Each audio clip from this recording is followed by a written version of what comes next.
আমি যখন ছোট ছিলাম তখন আমাদের বাসায় একটা খালা থাকতো। তো সেই খালা হচ্ছে আমাদের বাসায় থাকার আগে একটা অন্য বাসায় ছিল, মানে অন্য বাসায় সে কাজ করতো। তো সেখানে তারা নাকি অনেক বড় লোক ছিল। তো তারপরে কোনো কারণবশত সে আর তাদের বাসায় থাকেনি, তারপরে হচ্ছে আমাদের বাসায় চলে এসেছিল। তো আমাদের বাসায় ওই খালাটা অনেক দিন ছিল, অনেক বছর ছিল আমাদের সাথে। তো ওই খালার রান্নার হাত কিন্তু মাশাআল্লাহ অনেক ভালো ছিল, এত ভালো লাগতো তার হাতে রান্না। মানে যেহেতু আমার আম্মা চাকরি করতো, সারাদিন বাইরে থাকতো, তো সেই জন্য ওই খালার হাতে রান্নাবান্নার দায়িত্বটা ছিল। তো আমি এত মজা করে খেতাম ওই খালার হাতে রান্না, বিশেষ করে বিকেল হওয়ার জন্য ওয়েট করে থাকতাম, কারণ বিকেলবেলা হলেই সে নানা রকমের এক এক দিন এক এক রকমের নাস্তার আইটেম বানাতো।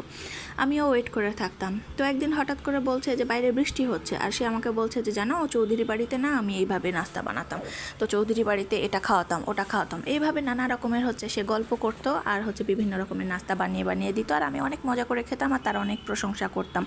তার প্রশংসা করতাম দেখে সে কিন্তু অনেক খুশি হতো। তো যাই হোক, সে একদিন হচ্ছে এরকমভাবে টুকরো টুকরো করে আলু কেটে নিয়েছে, দেখছি যে এইভাবে আলু কাটছে আর হচ্ছে টুকরো টুকরো করেই পেঁয়াজ কেটে নিয়েছে সমানভাবে, মানে পেঁয়াজ যেরকমভাবে কেটেছে আলুটাও ঠিক সেরকমভাবেই কাটা আছে। তারপরে বিভিন্ন রকমের মশলা দিয়ে বেসন দিয়ে মাখিয়ে নিয়েছে, আমি ঠিক যেভাবে মাখাচ্ছি ঠিক সেইভাবেই কিন্তু ও মাখিয়ে নিয়েছিল। মানে হঠাৎ করে আমার সেই খালার কথা মনে পড়েছে আজকে।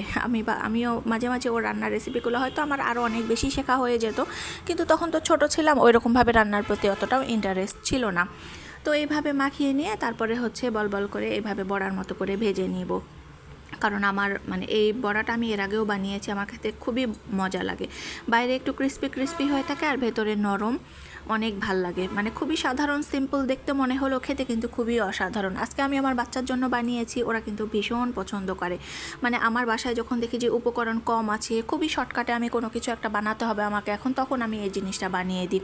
সবসময় চেষ্টা করি যেন শর্টকাটের মধ্যে ওদের পেট ভরা পছন্দের একটা খাবার যেন আমি বানিয়ে দিতে পারি।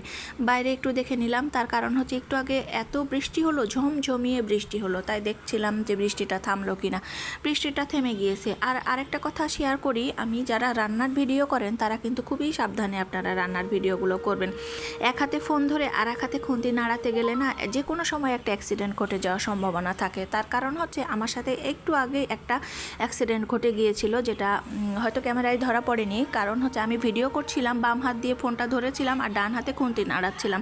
আমার হাতটা ফসকিয়ে একেবারে তেলের মধ্যে কিন্তু আমার ফোনটা পড়ে গিয়েছিল। আর আমি যে ওই হাত দিয়ে ফোনটা তুলতে যাব, আমার হাতে কিন্তু পাশে কিন্তু আমি বটি কাটাকুটি করে রেখে দিয়েছি, আমার হাতটা কিন্তু বটিতে একদম গিয়ে ঠেকে গেছে। আমি তো ভাবলাম যে হয়তো হাতটা কেটেই গেছে। তো যাই হোক না কেন, সব সাবধানে কাজ করতে হবে। যারা রান্না করতে করতে ভিডিও করেন তারা খুবই সাবধানে ভিডিও করবেন, আমার মতো যেন অসতর্কতা বশত যেন একটা অ্যাক্সিডেন্ট না ঘটে থাকে। তো যাই হোক না কেন, আল্লাহ হাফেজ, ভালো থাকবেন।